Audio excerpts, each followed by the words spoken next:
Do we really think the president, the puppet, has any real power or influence to change anything for you or for me, for us, the average enslaved citizen? Do we really think that?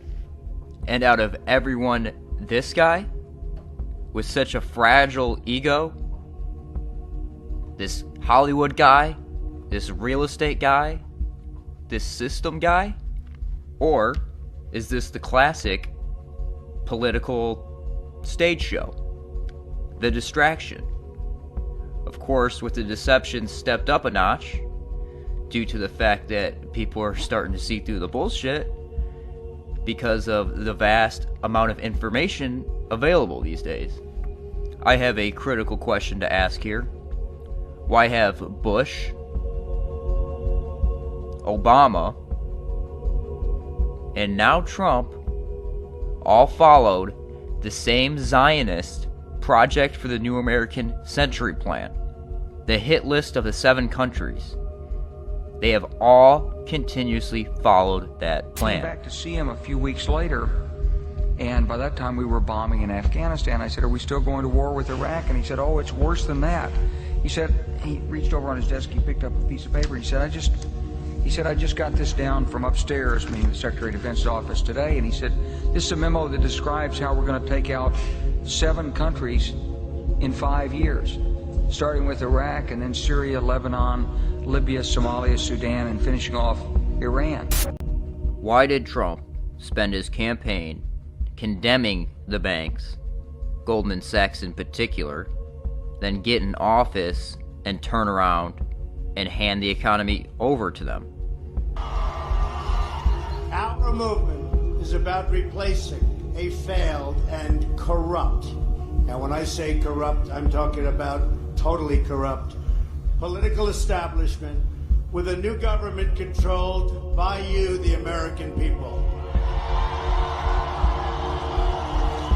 There is nothing the political establishment will not do, no lie that they won't tell, to hold their prestige and power at your expense. And that's what's been happening. The Washington establishment and the financial and media corporations that fund it exist for only one reason: to protect and enrich itself. It's a global power structure that is responsible for the economic decisions that have robbed our working class, stripped our country of its wealth, and put that money into the pockets of a handful of large corporations and political entities. The Clinton machine is at the center of this power structure. We've seen this firsthand in the WikiLeaks documents, in which Hillary Clinton meets in secret with international banks to plot the destruction of U.S. sovereignty in order to enrich these global financial powers, her special interest friends, and her donors.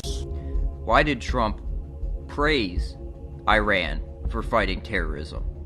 But Assad is killing ISIS. Russia is killing ISIS. And Iran is killing ISIS. Then get in office and turn around and condemn them as enemy number 1. Iran, the last stronghold that's not enslaved by the Rothschild global banking system. Iran, the last stronghold on the Project for the New American Century hit list. Rothschild created Zionism, and Israel is the elephant in the room. Trump has made it clear from the very beginning: what Israel wants, Israel gets. Number 1, I'm opposed to the murder of unborn babies being legal. Number 2, I'm opposed to our wasting our military in the Middle East on behalf of Zionist Israel. All right, well, let me just tell you that Israel is a very, very important ally of the United States, and we are going to protect them 100%. 100%. He makes that deal, Israel maybe won't exist very long. It's a disaster, and we have to protect Israel. I will totally protect Israel. They've been let down badly by the Obama administration. Israel will be very secure. If I win this election, believe me, Israel will be very, very secure. What Obama has done to Israel is a disgrace. How they even talk to us is hard to believe. But Israel, and how they talk to Obama. You know, I have friends, they support Obama. I said, how do you do it? It's almost like they do it out of habit. President-elect Trump, my friend, congratulations on being elected President of the United States of America. You are a great friend of Israel.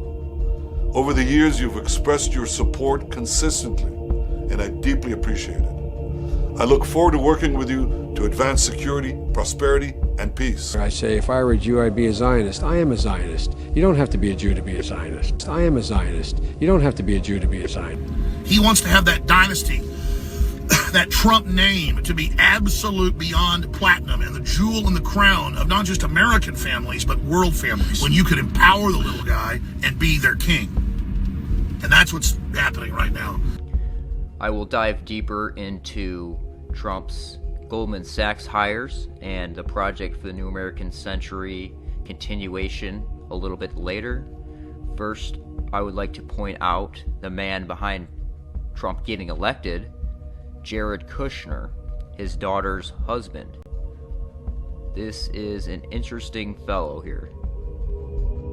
Jared is perceived right now as a very, very powerful man in the land. He's Trump's golden boy. Yes. Journalist and author Vicky Ward has known Jared Kushner and Donald Trump for many years. Only one person tells Donald what to do, and that is Donald Trump. Bottom line. But I think after that, it is his children, certainly Ivanka. And Jared, I mean, you know, I did actually speak to Donald Trump on Friday, and he told me how incredibly brilliant he thinks Jared is. He called him my son, not even son-in-law. He wants his daughter and his sons to be able to run for president. We went to find Jared Kushner to ask him what his plans were.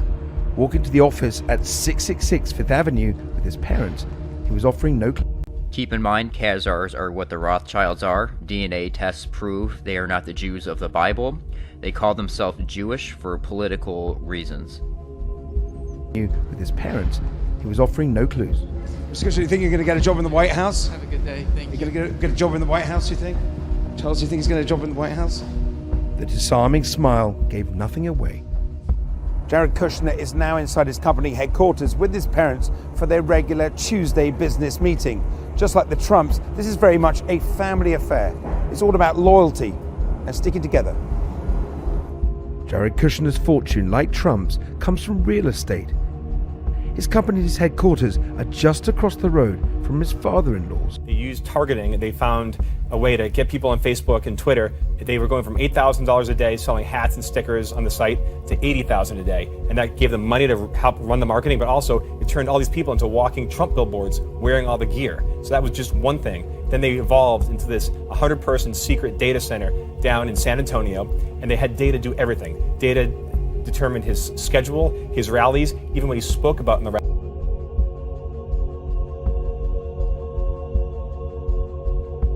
100-person secret data center down in San Antonio, and they had data do everything. Data determined his schedule, his rallies, even what he spoke about in the rallies. So they knew. Even what he spoke about at the rallies. Yes. So to us, it seems like, oh, here he goes. We know we're used to this cul-de-sac or that. Yep. You're saying this was driven by a team of 100 people in a secret warehouse. Yep. And they tweak the speeches, and then they use TV instead of just saying like, oh, I want to buy, 100 points in Philadelphia. They say, we know that people that watch NCIS or care about Obamacare, let's run a commercial for that. And they found a way to kind of micro-target television. Wow.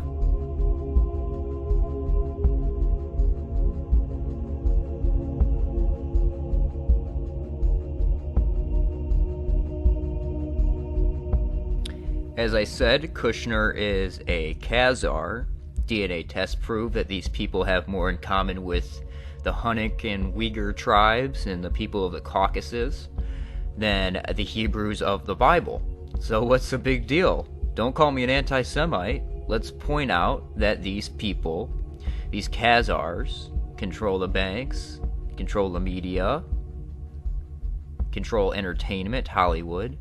Let's point out that they use these mechanisms as control methods and methods of enslavement and methods of division, while using them to unify each other and helping each other out while dividing us, keeping them in power and keeping us enslaved.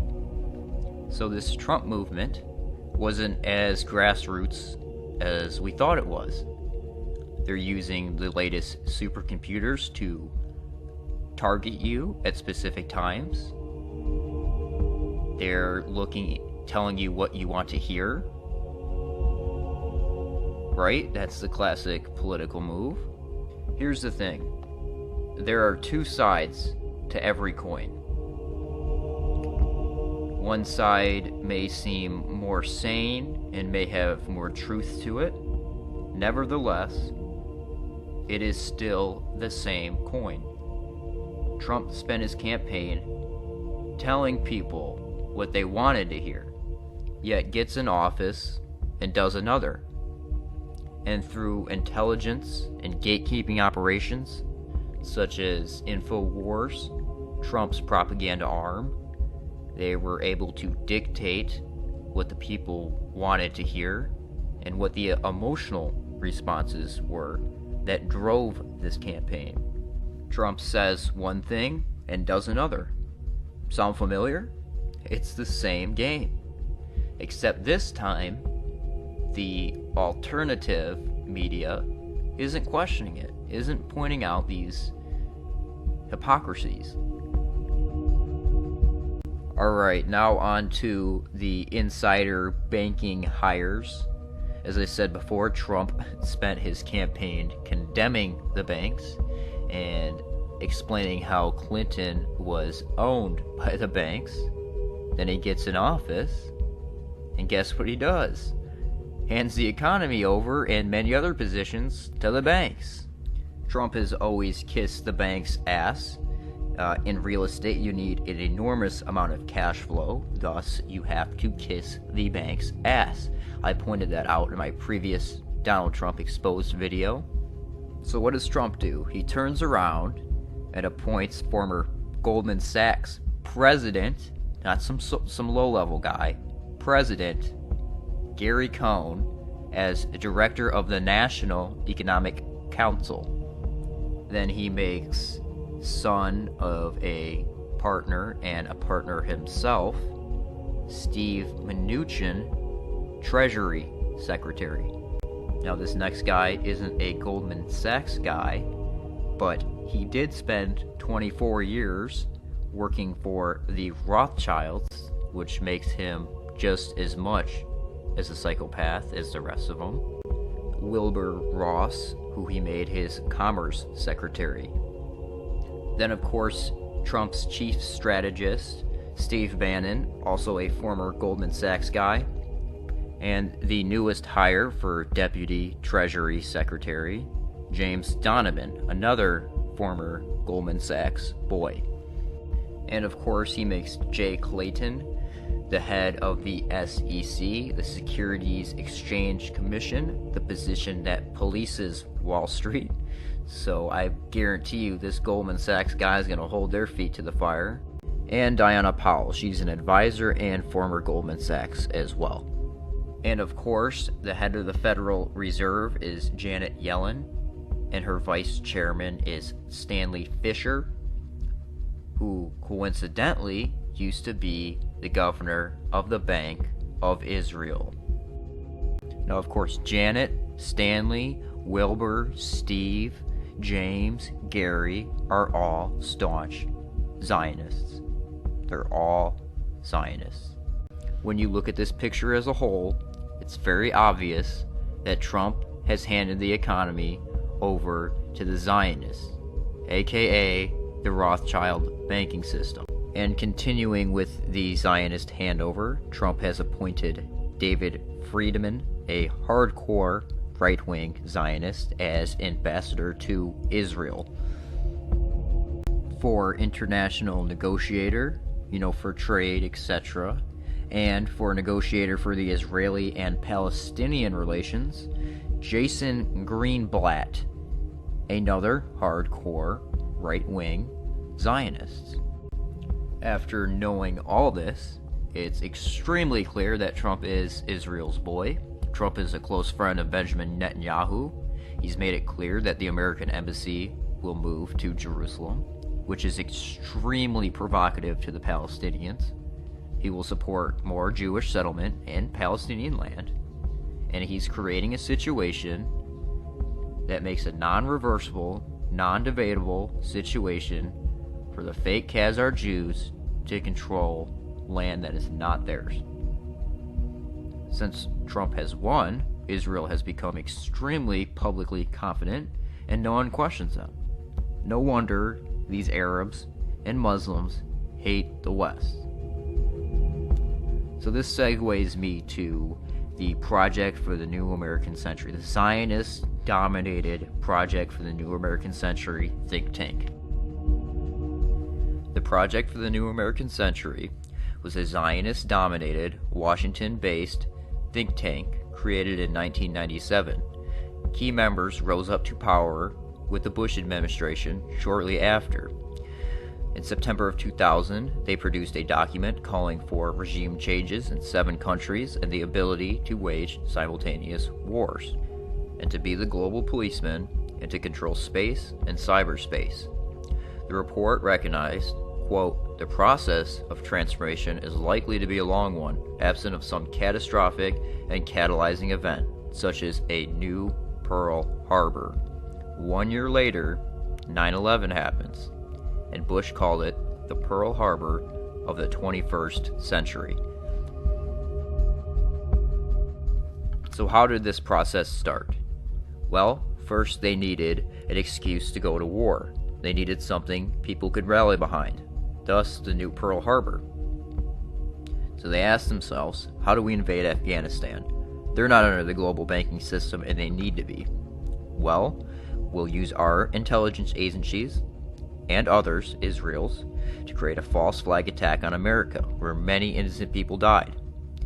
Then we'll blame it on 19 CIA assets, the Arab hijackers that couldn't fly single-engine Cessnas, but somehow managed to gain the ability to fly wide-body jets in ways that career pilots claim they could never do. And then we'll blame it on another CIA asset of ours, Osama bin Laden. And then Jeb Bush in Florida will get their family safely on a plane and fly them back to Saudi Arabia. Next, how do we start this hit list? How do we invade Iraq? They're not under the global banking system as well, and they need to be. Plus, they're on this list. What do we tell them? Weapons of mass destruction. That sounds good, right? Let's tell them they can hit the West. Let's use fear. That always works. It doesn't matter if it's not true. People believe everything we say, especially when fear's involved. Plus, it's a humanitarian crisis over there. He's killing his own people. So they invaded, and millions of innocent lives later, Iraq is checked off the list and is now under the global banking system. So new puppets in office, the old dumbass is out. No one will ever suspect it's the same force behind him, so we'll continue our list. How the hell do we get rid of Gaddafi in Libya? Well, we'll put our people on the ground, and then we'll get people on our payroll, like Khalifa Haftar, Khalifa Haftar, look that guy up, who was on the CIA payroll for 20 years. We'll create a situation where we start shooting at government targets. We'll make sure there's a complete media blackout of this. No CNN coverage, no Fox coverage. When the government starts to shoot back naturally, complete media coverage and complete demonization of Gaddafi and his government. And we'll say we have a humanitarian crisis just like Saddam. And then we'll come in and fuck up their country and kill all kinds of innocent people. But hey, we get their banking system and the regime change, and we get to check that country off the list. So who's next on the list? Syria. Well, Libya worked really well. Let's do the same thing. Plus, We can use the refugees to act out the clergy plan and flood Europe with them. So we'll start putting our people on the ground in Syria, causing a conflict against the government. Naturally, the government has to react. Media blackout. But then as soon as the government begins to react, complete media demonization. The classic humanitarian crisis. You know, Assad's killing his own people. That always works. Of course, we'll do this nearing a transition from one puppet to the next.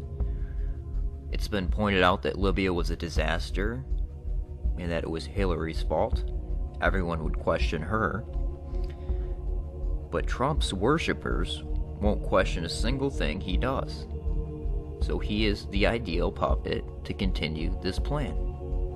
Trump is indeed following the same plan. All we have to do is pay attention. This is right in front of our face. He's definitely changed his tune from his campaign and put boots on the ground in Syria, and they are engaging in combat there, proving that the president is nothing more than a puppet, or an actor, if you will. It doesn't end with Syria for Trump. He has completely changed his tune on Iran, from praising them for fighting terrorism during his campaign. But Assad is killing ISIS. Russia is killing ISIS. And Iran is killing ISIS. To getting in office and turning around and condemning them as enemy number one. The last country on that Project for the New American Century hit list, and the most powerful one. But don't let them fool you. They can't do anything, even if they wanted to. A leaked Colin Powell email proves that Israel has hundreds of nukes pointed at Iran at all times. And furthermore, here's a quote from Martin van Creveld, an Israeli historian and military strategist. Quote, "We possess several hundred atomic warheads and rockets and can launch them at all directions, perhaps even at Rome. Most European capitals are targets of our Air Force." So, the BS about us protecting Israel is just that, BS, just like the Iranian threat. It is pure bullshit. Lebanon, another country on that hit list, has been making the news recently. And what are they doing? Tying them to Iran. A very simple way to kill two birds with one stone. So we went from this during the campaign to this, and now to this. Are we starting to see who the power behind the president really is? I plan to speak soon with President Trump about how to counter the threat of the Iranian regime. It always comes back to the deep state web. At the center of that is the Rothschild financial system. Israel is nothing more than an extension of the House of Rothschild. That is public knowledge. Nobody tries to hide that. They have the Rothschild six-pointed star on their flag, for God's sake. Of course, there are many other elements and secret societies and corporations to this web, but at the very center, it always comes back to the money, to the banks, to the financial system. It is an ancient method of world domination and control. In closing, I would like to point out to those of you who believe that Trump is preventing World War III, not that he has a say in the matter anyway, but all they did was change the boogeyman from Russia to China. Think about it. You get the same result. When it comes to World War III, I will always direct people to Albert Pike's 3 World Wars letter he wrote. In the 1870s, he predicted the first 2 precisely, and the third is coming into play right before our very eyes. On a completely unrelated note, I'm just trying to do some crowdsourcing here. A lot of the comments under my videos get put under this likely spam section and don't show up in the comment section. This number varies. I'm unable to approve them or view them. I'm just curious if anybody else has had this problem or anybody knows how to fix it. You guys have a good one. Thanks.